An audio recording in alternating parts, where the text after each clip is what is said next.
Having worked in a few different industries in my time and being a business owner who learned how to be a business owner by being a business owner, the MBA of life, business school, and having worked with lots and lots of clients who work in lots and lots of businesses. One of the things that is clearly a factor that takes the difference between a business successful, a leadership team successful, a solopreneur even being successful is how they're able to identify and build their robust system from the get-go. We see often a lot of times that people go through that process of just being reactive, building their business, going fast as they possibly can, selling a product and then building it, referred to as building it while you're riding it, like building a bike while you're riding it. And you get there, you go through there and you're having success. You've got revenue coming in, you've got customers coming in, you've got deliveries going out, you're hiring team as you need. And all of a sudden it's a point where there is a hell of a lot of communication that's being taken place. There's a hell of a lot of things that need to happen in order and sequence. And all of a sudden you're so busy in delivering and you're so in the place of having to sort of keep up with what you're going on. There is a place called chaos. And that chaos reigns because you haven't started off with the systems and processes in place. So if you're watching this video and you're starting out, then this is really important. To even the simplest systems, a solopreneur can have a system. It can work really well. I was talking to a potential client the other week and has been in a startup and is really out of kilter with what to do and in overwhelm. And the first question I asked is, "Show, how's your calendar? What's your default calendar like? How are you going?" And they didn't even have what their plan was for the week. All right. So I think that having the simple things to start from the get-go allows you to build, because there's always version one is better than version none. And if you're not adapting and changing, then there's a process. And I think, Shondell, you referred to it as growing, the difference between scale and growth, and the possibility of you're actually growing to close or growing to die in that regard. So looking at that concept of being able to understand what are our communication systems, what are our processes and things we're going through from individual to a group, and setting this up from the get-go goes to that middle name of neuro-linguistic programming, being the language of linguistics. And how are we communicating? How are we able to get our message across? How are we able to be succinct with our communication and following a process that allows us not to be having endless conversations in short channel messaging backwards and forwards, or emails that end up being CC'd to everybody to be able to bring everybody into it. These are all very simple things to do. And our favorite saying at Life Puzzle is slowing down to speed up. And we have had to do this ourselves as we have gone through this process of growth. Now, one of the things that I do want to sort of say is, in all of the times and all the business I've worked with, worked on, one of the things that's been really, really clear, and we constantly get this kudos from anybody who comes on board, is the way we run a meeting, the way we run the process. We're really, Life Puzzle's really well organized. And I'm not taking any kudos for this for myself. This is certainly Shondell from the day one of building this up. And it's come from a place of absolute overwhelm. And Shondell will tell you a story when she was running on a project and hadn't done the planning and ran into it head fast with a big client, big deliveries, small team, big promise. And it was a little bit chaotic, wasn't it, Shondell? It certainly was. And I think that, you have to take some kudos for that, Brad, because, as a system gets created, one of the most important parts of system creation is if it works fine for the person who created the system, then that's really great. But if the team can't replicate the system, then it creates chaos. And so I think, just from that story there and the way that you mentioned that, it is definitely a team effort. There might be people who are creating systems to start off with, but unless there's an opportunity to test the system and make sure that someone else can produce the same result as you following that system, then it may be a flawed system. And, it's so interesting that we're talking about this in the context of neuro-linguistic programming and building teams and unlocking success through systems systems and processes, because the creators of NLP effectively didn't create NLP. What they did was they went and looked at excellent behavior from a number of different people within different industries and different distinctions of human development. And they said, what is it about this person that allows them to complete and create success every single time? And so this is where we get the framework of modeling from in NLP. So what's your thoughts on that, Brad, in terms of what we're just talking about here? Yeah, I think that the process of looking at what works and finding out excellence and not having to reinvent the wheel is really important. A lot of the times, there is things are done and built out of stress and not looking at the path of least resistance there. So a lot of the language we look at, and we're all, again, as you said, all the techniques of NLP, nothing in NLP come from NLP. It was all modeled on excellence. And just the process of the simple concept of setting context and pre-framing a conversation before you get in there it makes a massive difference in a meeting and how long it can go for.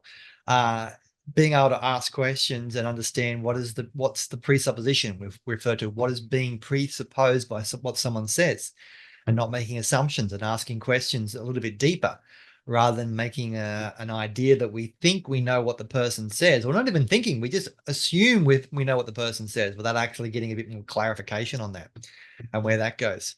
And I think that when we're looking at how we communicate and we're looking at what we're bringing into the conversation, where do we start off? I know that there are certain times in the day where I'll look at my schedule of my week and my process going through, and that 15 minutes sitting down to sort of look at my day, look at my emails and get a plan. Sometimes you get to a point where you feel yourself sort of hyperventilating, and sometimes you think, okay, I've got this under control. This is all right. But again, it's that starting with that end in mind and think, okay, so what do I need to do and who do I need to communicate, and what is the concise, clear message I can do? And when there is a system in place, am I following that system? And if there's not a system in place, am I asking the questions, and am I finding out what needs to happen there? Because going through and developing and improving, I would get ownership of something. I would go through and put together a process and a procedure on that. And in my head, it was very, very clear and easy, and everyone knew how to do it. And all of a sudden people asking, what's this? And where's this? And I'm going, why aren't they using my system? And then realize, obviously, the communication is the response you get. So that was on me. But these constant learnings are going through that. So I think that when we're looking at that process of unlocking our potential, it's realizing that the less decisions that we have to make and less decisions the team have to make, the more productive we are. There's a good reason why some of the most sort of wealthy, well-known people have the same shirt they wear every day. And because they reduce the amount of decisions that they have to make in order for them to have the time for the big ones. Now, if you're running $1 trillion business, I guess there's a few decisions you have to make from time to time, apart from just what shirt you wear. But that's fine, right? So I think that looking at what you're doing and how you're going to create that system. So specifically, your time. I think the first place, and it's the level every time, right? No matter how much money you are in the world, or how poor you are, whatever factor it is, that we all are gifted with exactly the same amount of time, and how effectively you use that. So looking at your use of time and how you do that is really important. And I think one of the great learnings that we install, and I got in coming on board with Life Pulse and getting clarity around time, is those 15-minute intervals in a day and how to maximize that. And just going into the systems and learning about time. When my kids were at that age of having to get to primary school, where they couldn't get there under their own steam, all right? So you've got to get to school, drop them off before you get your day going on. So between 8 o'clock and 8:45 was the most stressful part of my day, because if you're not out of the door on time by 1:45 and you're not got close to the car park to get there, you're trying to find a car spot like every other parent who was late, and you arrived disheveled and a mess. And in fact, one time my wife was so frazzled getting the kids off to school and getting to work, she found out she got to work and she was wearing 2 different shoes. Great way to start off the day. You look down and go, why am I wearing 2 different shoes? Because of the chaos of the morning. So breaking that morning into 15-minute blocks gave us goals as the unit, as a team, being a family, to be able to get our kids out and stress-free. And it was surprising what a difference that made going there. So when you map that across into other areas, I work with a lot of people with anxiety, and people have anxiety in their business and in their personal life. And when you break it down, it's because they're in a state of overwhelm. We just break it down into, bite-sized pieces. And what is the first step, second step, what's the third step, and how do we have someone else also be able to do these steps in the order and sequence we need? Yeah, and I think it's something that's super interesting. One of the pieces in our leadership program, as you know, is that we often talk about the fact that if you're working an 8-hour day, there are only 32 sets of 15-minute blocks in an 8-hour day. And so for a lot of people, when they get conscious awareness of that, they realize that perhaps maybe this is why they get to the end of the day and they feel like they've achieved nothing, but they feel so like they've been so busy and so overwhelmed, and there's always so much to do. And so, like you said before, beginning with the end in mind is actually a system and a process within itself. It's not the traditional systems that people think of when they think about step one, do this, step two, do this, or a procedure or a checklist or anything like that. The actual process of beginning with the end in mind helps us to get clarity on what the goals and objectives are.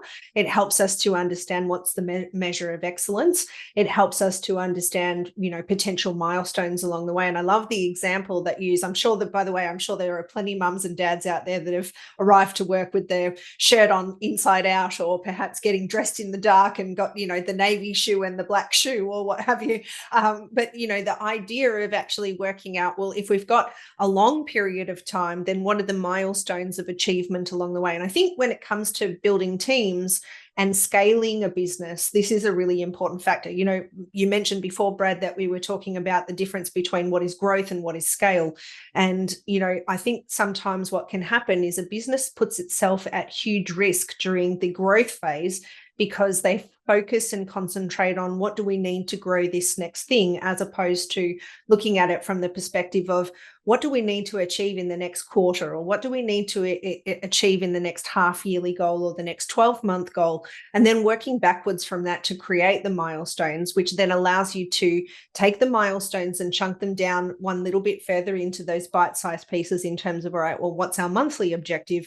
Then we move that further down into what do we need to achieve within a week? What do we need to achieve in a day, etc. And then right down to those 15, 20-minute blocks. And one of the things when you mention time, I think this is a great place for us to share some insights around this, is that time is kind of the foundation that allows everything else to work. And when we're doing our leadership programs and we're working with even sales professionals in our sales training, one of the key things that we start with is the allocation of time. And more importantly, creating conscious awareness around time, because as you said very rightly before, we're all gifted with exactly the same amount of time. So why is it that we find sometimes that when we're working with one person, they have a great organization structure that allows them to achieve so many things in a short period of time, and then you have other people that perhaps maybe look like they haven't got as much on their plate, but they really struggle to complete things? We've had some really interesting conversations with leaders and sales professionals.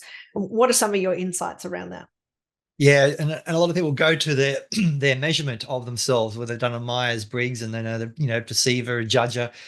These are some of the labels that were then given to people, and then they operate within that, or that realization around time. And we all have sometimes a different value of time. And I think that when we're having a conversation with someone, the first thing that I do, and I'm looking at their time, is okay, so let's have a look. You're pretty good at organizing your time. They go, yeah, no, I'm really organized. Yeah, I start with my email box, and once my emails are all finished, then I look at the next thing. I go, okay, that's an interesting strategy for chaos. Yes. So the first question I often ask is that, okay, so you're pretty well organized, and they say yes, they're great. So you've got half an hour you take for lunch every day to break up the day, and they go, oh no, I don't have that. Oh, okay, all right. So you start off the day with a sort of 10-15 minutes sort of just quiet time to sort of plan your day and get into it. Oh no, I don't have that. Oh, okay, all right. So then you finish the day with like 15 minutes just sort of checking box and looking at setting up the next day. Oh, no, I don't do that.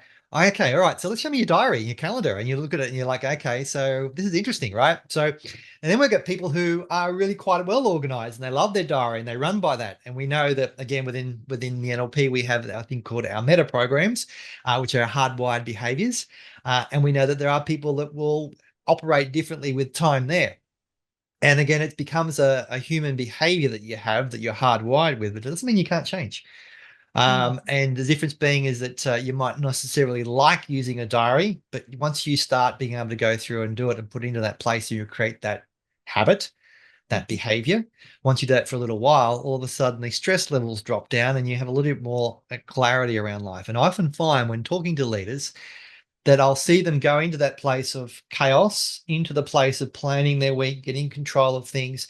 And then under pressure, a few things will go wrong in the business or not to plan.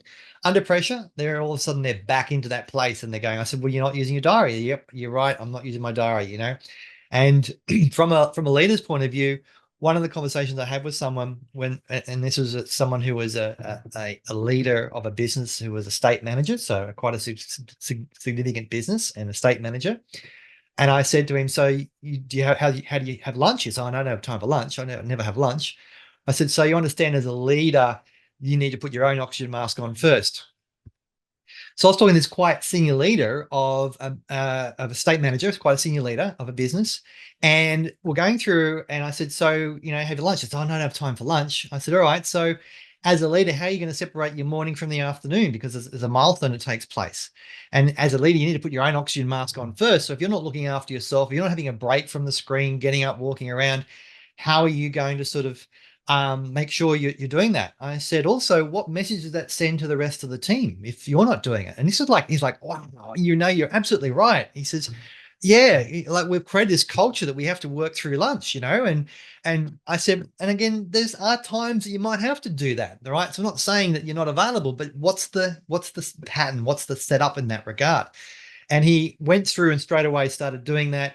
And he would use that time, not necessarily just as alone time, but a break from his work routine. So at that lunch, he would either go and grab a team member and go for lunch with them or to catch up with them, or he'd sit out in the lunchroom with the rest of the team and have a chat to them and just catch up what they're doing. So he was actually breaking his afternoon from his morning and using that time to work with the team, but also setting up an example of, you know, and he was quite a bit of a health freak and quite a successful in his own right in his particular sport. So he was a high performing athlete who understood the importance of these things, but they hadn't actually brought it into his awareness in the workplace.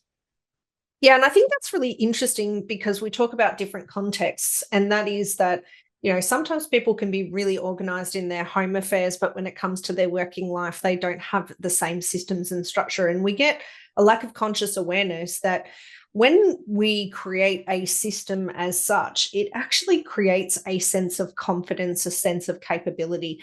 And I want to talk about this just for a second in terms of modeling excellence, because when we look at the difference between scale and growth in a business, scale is being able to do more with less, right? So being able to improve efficiencies, being able to improve productivity, being able to perhaps, you know, not just grow expenses as well as grow the team, etc. So there's a marked difference between what is growth and what is scale.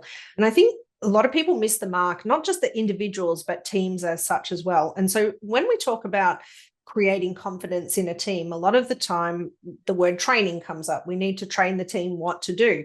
But if you have 5 different team members and they all do a slight variation of what is the things that they need to do to produce a particular result, then what happens is you end up with potential variations. So if we hit a roadblock or we hit a bottleneck, then what do we do? And if there's not a uniform way around producing that, then what happens is confusion comes up. And usually when people have confusion, they stop. And they stop because they're afraid that they'll make a mistake. And when we have fear and decision-making in the same band camp, then we have zero confidence. And so I think one of the things we've talked about time as being one of the key areas where people need to systemize, and that, you know, a lot of people have a lack of conscious awareness around how they spend their time. My favorite example is when we talk with leaders and we say, okay, show us your diary. It's like, oh, I'm so busy at the moment. I've got so many things on. It's like, okay, let's go back to the basics. Let's look at the calendar.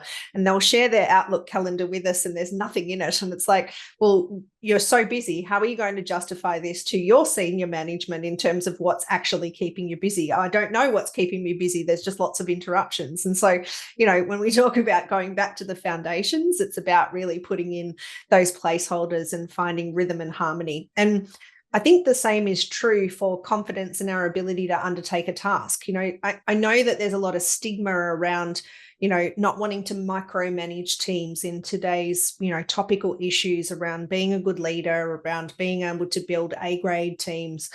A lot of the time, micromanagement is frowned upon. And I think the label itself for a lot of people, when you think of the term micromanagement, it just sounds like a bullying affair. I don't know, that's the thing that comes to mind when sometimes I talk to leaders about it, that people, there's an absence of trust, that people are trying to micromanage every single step, and I just wanted to take this opportunity to talk about the fact that we have what we call a situational leadership frame.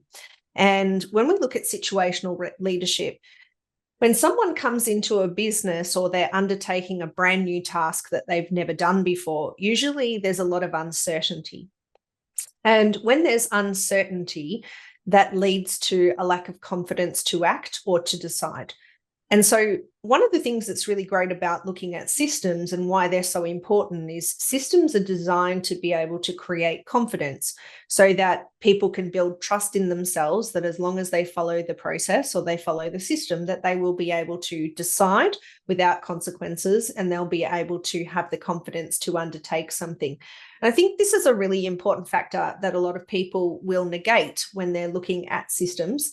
And the main reason that they negate it is I think there's a lot of emerging leaders and maybe even some experienced leaders that are so afraid that their teams are going to perceive them as being micromanaging them if they start putting in effective systems. I just want us to talk about that for a minute, Brad, because it's something that we face often. Yeah, and I think it's a really good one. And there are times and places where you need to micromanage people, and there's times when you know when to let go of it. And I think one of the interesting things about that process is when we often have allocating time on something or time with someone, there's a couple of things that take place. And often what happens is people will come in and they'll not have enough confidence to know what they need to do. As you were talking about there, their lack of confusion, lack of fear, and they don't want to make a mistake. So they'll come in and they'll just interrupt you wherever you are and what you're able to do. Now, you might be in the middle of something you're going through, and then you get this interruption. And I refer to it as the time thieves. And a little while back, I was talking to someone, and they were at a team meeting, and they were about to go into this meeting, and they had a Teams call come up. And the person went and said, "Don't answer that." And the person said, "That's right, time thieves." So it's like this thing. All right. So, but if we're getting people stealing our time, it's because we haven't given them the time. All right. So we're either going to have our time taken off us, or we're going to give it to them.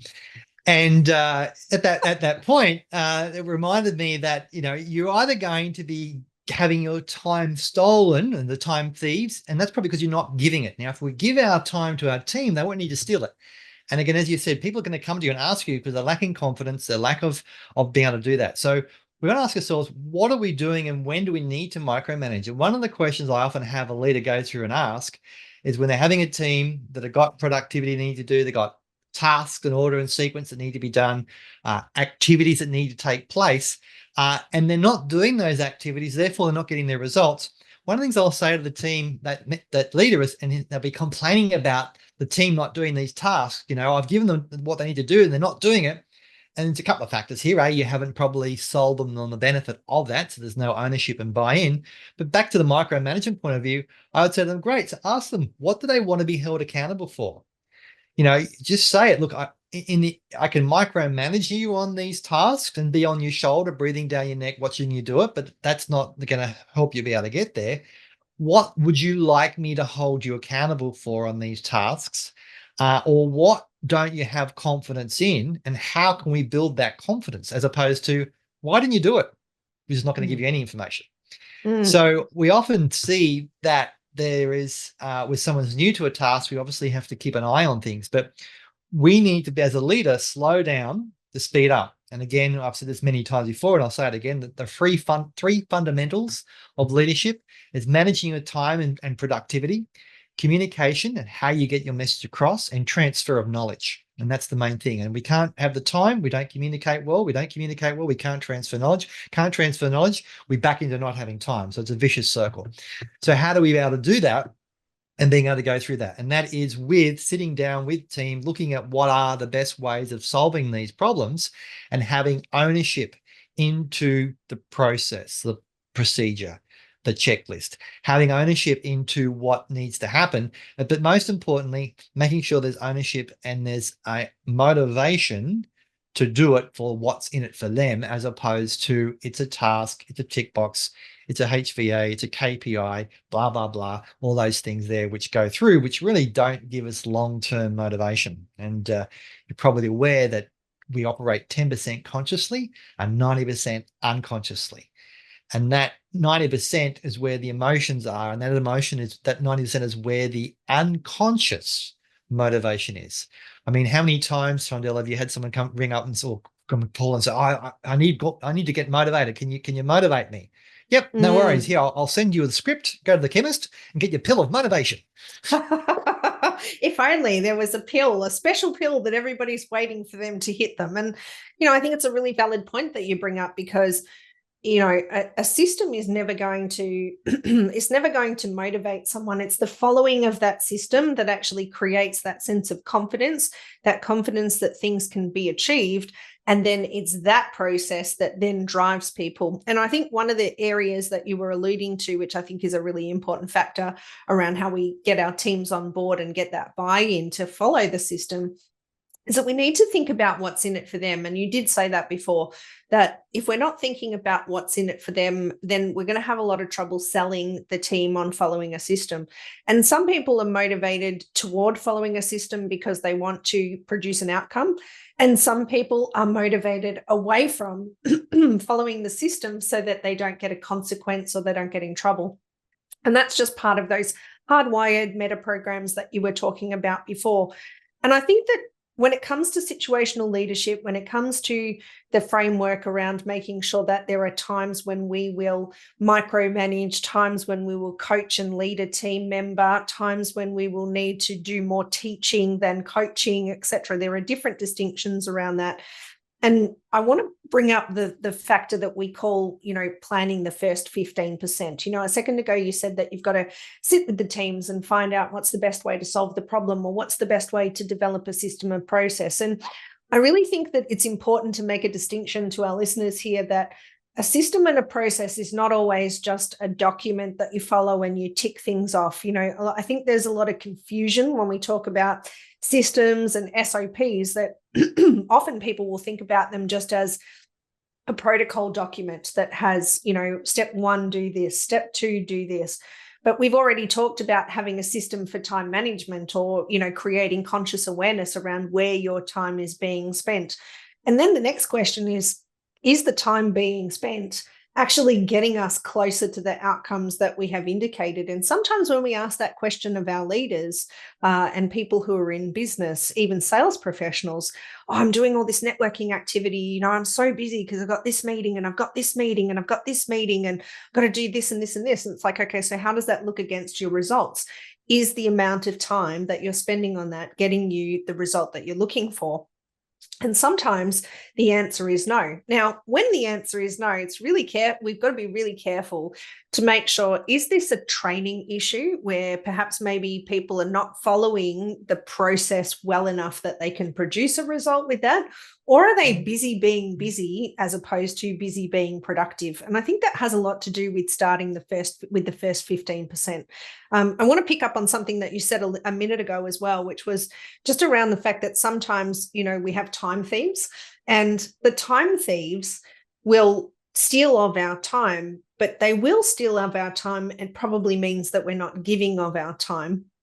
And this is where the first 15% comes in, because if we have begun with the end in mind and set up a process that's easy to follow, that has been tested, and that might be a simple process of, ensure you have all of this first before commencing this bit, then do this bit, and then close it off.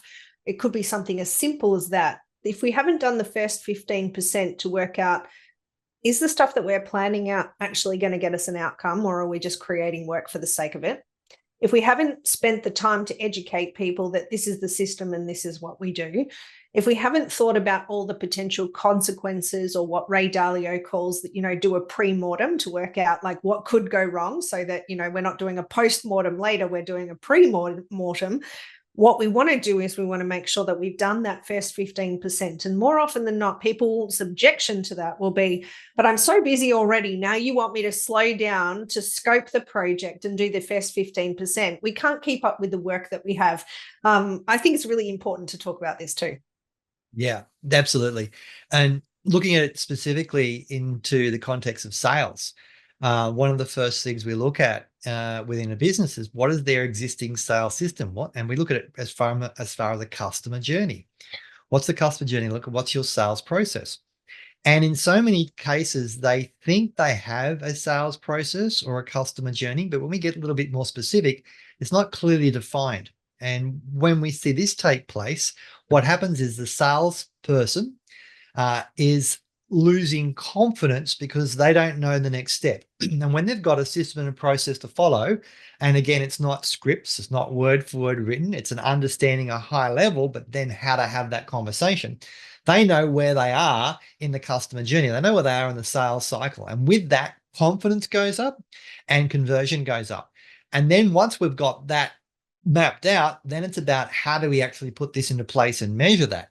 And when we do this with businesses, we see an increased bump in performance and sales because they're measuring things and there's an accountability there. We also see a bit of pushback as the emotions come up as far as them being measured and being held accountable for what they're not doing.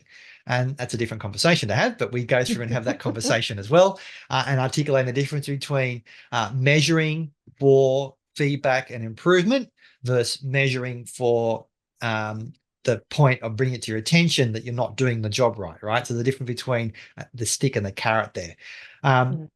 And when we've got that measurement in place, and when we've got that accountability in place, and we've got that system in place, the confidence goes up and everyone's really sort of doing quite well. So we've seen this happen again and again. So I know, and I had a conversation last week with a serial business buyer. He's a very successful businessman who goes and buys businesses that are not doing too well. And he knows a system, a process, a procedure, database, accounting, lots of stuff. And he applies to that into a business and turns it around very, very quickly. The thing that he can't change and do is create a system in someone's head to be able to be the best version of themselves. And he needs to be able to work how to nurture that. So he gets all the process and procedures right with that business, but he's left with then bringing people along on the journey, which ends up being a conversation around sales, a conversation around leadership, and dealing with the lack thereof of understanding their system. And when I looked at it with this particular person, he didn't actually have a system that was clearly defined, and it was quite clearly bleeding a lot of time out of the team by going off and doing all these quotes and measures without actually getting the sale converted, because they've probably just spent a lot of time doing quotes and measures with people who are never going to buy in the first place because they're busy being busy. So I think it's a big part of that, where you've got to be able to look at what is my sales system, what is my process, what other systems am I putting in place?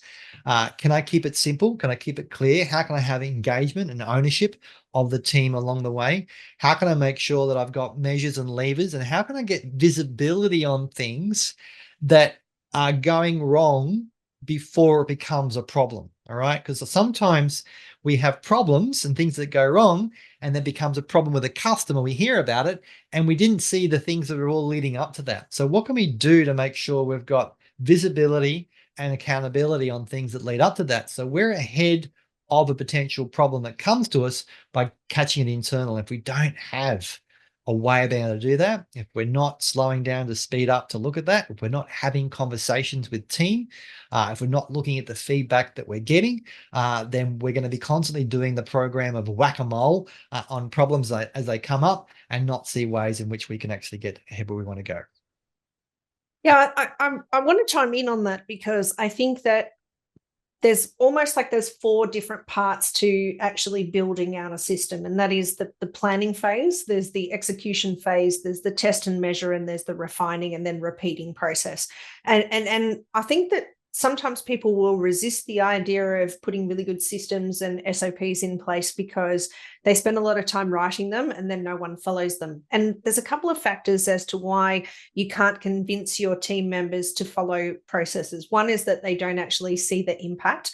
One of the things that we've seen in our multi-tiered leadership programs is that sometimes, you know, senior leaders can have an agenda around what they want to do for the business. And then you've got people who are on the front line doing the work that don't see the connection to why step 4A in the system actually matters to make sure that there's not a great big consequence, you know, that can be seen by senior leadership. So I think that process of actually enrolling the team and getting them involved for 2 reasons. One, that they can understand the consequences and the rewards of following the system, because let's face it, if step 4A, for instance, isn't followed, it might result in 3 or 4 hours of reworking for that team member later down the track. But they didn't know that when they skipped step 4A. So I think having an understanding and that communication, as you talked about, but then also too, if a system is being created, it's important for people who are in senior leadership or perhaps are developing the strategy for the business to actually have conversations with their team members about what the impact of doing the role is from start to finish on a day-to-day basis. And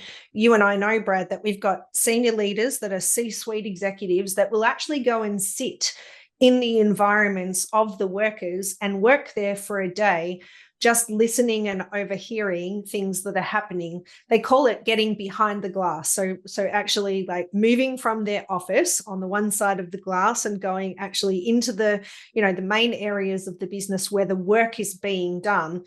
And they observe and listen, because sometimes we have leaders who will definitely ask their team members what they need. But if your team member doesn't know what they don't know, then it's really difficult to be able to provide you with feedback and suggestions on what might be changed. However, that whole process of senior leaders getting in the front line, listening to what's going on, they can start to see the disconnect. And so really getting your team members involved and having an empathy and an understanding for, you know, what's working, what's not working is a really big part of getting people enrolled in the process. Yeah, so I think anybody going through and watching this, I think probably some things to put into place from this to get the ball rolling. If it's and if you're doing it, great, then relook at it to sort of go through. And I think the first thing is to really do an audit of time with yourself and your team, how they're managing time, how they're measuring time, with the first thing to do. The second thing will be looking at where are the communication channels and how are you communicating? Is it via email? Is it by Messenger? Is it an opportunity to create and streamline some rhythm within team meetings? And with that comes, please have an agenda for that team meeting, so everyone's ahead of that, to know to go there, to increase the quality of the communication and reduce the quantity of communication, and clear on the channels of which you're going to be communicating. And in that, identifying areas for growth and improvement where systems and procedures are in place, and then going through and look at setting up a time in the calendar for the team to sit down and have a 15% plan on what they're going to do to improve that. So everyone's got buy-in and contributes to it. And then from that, being able to roll that out and get that feedback and test it, and then being able to, once that system procedure is in place, measuring it, looking at it, and getting feedback to improve from that, and going through and doing that. And you can even start within a particular context of your business and start with that. And remember that version 1's better than version none, and the best time to plant a walnut tree is 40 years ago. The next best time is now. So go ahead and get in there and do that, and see what you can do to be able to improve your overall quality communication, reduce the time it takes to get messages across and things to get done, that creates a level of urgency without stress, and urgency without the mistakes of pressure, urgency of importance on deliverables in a timely manner that doesn't create mistakes and extra pressure for things sort of going there and getting there. All right, so that would be my suggestion and my coaching tip for today.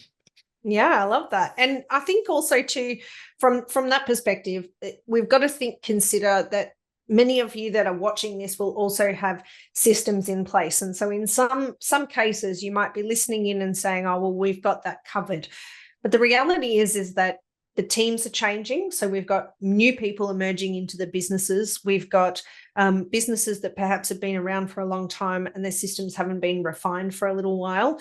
And, when you have a system that no longer delivers, it may not be clear to some people within the organization that that system is no longer delivering. And so I think that it's really important that even if you are someone who perhaps has got systems under control, maybe you have a framework for a lot of different things, it's important sometimes to just do a pulse check and actually do an audit with the teams that you have and ask, what is working about this? Is there any things that you find bottlenecks or stuff that takes extra time or that you get blocked in any part of the system? And I think the other thing too, if you are a person who's got a lot of protocols and you've got a lot of SOPs and you've got procedures and things like that, it's a good time to actually check in and ask someone in your team to find you the system or the protocol, because odds are they probably saw it once when they first started doing that process. And then much of the process is undertaken intuitively. And what we know is that with human behavior, when we operate intuitively as opposed to rhythmically and consistently, it really depends on the person's emotional well-being and state for the day as to whether or not they might miss something. And so if you've ever seen things like air crash investigations and any of those shows, you notice that most of the carnage or most of the mistakes happen because someone missed a step in the process. So this is less about burying people in procedure manuals and more about making sure that the systems you have in place are producing a result, that you actually have your team bought into them, and make sure that there's a cadence or a rhythm around doing checking in, especially now that we've got so many tools available to us with things like, AI tools and things like that. It might be time to recognize that some of the systems that you have in place could be refined or sped up based on the technology that's available. I think that's a really important factor to consider as well. So, we've had conversations before, Shondell. We've looked at where people are unconscious of what they're doing and how they're doing it, and they're not aware of it. And sometimes we're unconsciously competent. We don't know what we're really good at, and then we just sort of take it for granted that we know what we're doing, and because we know it, and it's really easy, surely everybody else knows how to do that. Yet then we find out that there are some very simple basic things that we have our team do, which is really excellent, or we do, which is really excellent. And we don't actually unpack that. And we don't actually bring that from being out of our awareness, unconscious, to conscious, documented, so we could actually hand it over to somebody else. Talk to me a little bit about what you were saying about that, Shondell. Yeah, look, I think that it's a really important, as we talk about intuitive process, we know that there are some people that just have natural talent, or over time they develop a natural talent for something, whether it's being organized or whether it's playing a sport or whether it's how they manage their time or how they allocate resources. We know that human beings in their essence, have excellence and that they channel that. And I think sometimes what can happen is people develop like an intuitive excellence at something and they become, as you said, unconsciously competent at that thing, which means that they can do it with their eyes closed. And because it's so easy for them, they just assume that everybody knows how to do it and it's nothing of brilliance. And so I'll take an example for, the process of simply clearing an inbox. A lot of people look at email and they have no strategy or system to look at inbox. And I know that there's a lot of jokes about how your inbox is other people's to-do list for you and all those sorts of things. But if we just think of the mechanics of clearing inbox, there are effectively a bunch of things that I do when I clear my inbox. And that is that I have 4 things that I do with emails as they come in. And that is something that no one ever really taught me how to do. It's just something that I developed for myself as an unconscious system. And so when I brought on my EA and I needed to hand that task over, there was already an unconscious process in place that I needed to actually think for a minute and go, well, how do I do it, that I need to break it down to actually give it to someone else to do it that way and collaborate with that person on what their systems may have been, because let's face it, it could have been better. Another place where we see this intuitive, innate weight of being able to do things is when we coach sales professionals and salespeople. And I think that sometimes what can happen is people just develop this knack of being able to connect with another person, to showcase the offering, to do a consultation, to extract information from the customer. And there is definitely a sequence and an art to a fantastic sales session versus an average one. And we've seen this in all of the different leaders that we have worked with. But I think one of the interesting things about this is that there is a process unconsciously that some top performers do, and that's fine if you're a solo salesperson. But if you hire other people into the business and you need to be able to transfer knowledge, which is one of the things that you were talking about earlier, Brad, the ability to transfer knowledge as a leader is limited by your ability to break down those things. And sometimes when we're unconsciously competent, and what I mean by that, if for those of you that are unfamiliar with unconscious competence, it's kind of like when you're driving your car home and you arrive in your driveway or your garage or park in your street and you go, man, I can't remember the last 10 minutes of this journey, but you trust your unconscious mind to drive the car so well that you sort of, go off into a daydream, or you might be thinking about something else while you're driving the car. And so people do their sales processes this way. And that's fantastic if you're the only person that needs to be accountable for your sales results. But certainly, if you want to recruit other people into the business, and you want to be able to transfer that knowledge for other people to replicate those results, you do need to break it down. And this reminds me, because a little while ago, we created a program called Ready, Set, Sell, which is ultimately about foundational sales skills to, set up your diary for success, make sure that you're hitting on all the spots of designing the customer journey, answering objections, quality of your questions, and making sure that you've got a rhythm and a sequence in order to close a sale. And originally, Brad, when we put that together, we were looking at it for an entry-level salesperson that needed to develop some really great habits. And we've since had a lot of senior sales professionals go through it that have commented to us about how valuable the process was, that they realized that they actually didn't have a system in place for what it was that they were doing, that they were operating intuitively. And while there was a bit of a system in the background, they didn't identify it until they'd actually gone through the process of being able to document that. And I think it's really important that everybody who's listening to this call, whether it's in the context of sales, or if you're an operations manager, or if you're someone who deals in delivery, or if you're someone who deals in finance, it really doesn't matter what distinction of a business unit you are in. If you are a leader, then you have to start to be thinking about, what are some of the things that I take for granted of my expertise, that I operate unconsciously competent on, that I could break down into a checklist or a protocol and share with my team so that I can really start to scale excellence at a whole new level. So I think that's something that if you haven't thought of it yet, it's time to document a little bit of time in the calendar to actually go through and put that in place. Any final thoughts on that for you, Brad?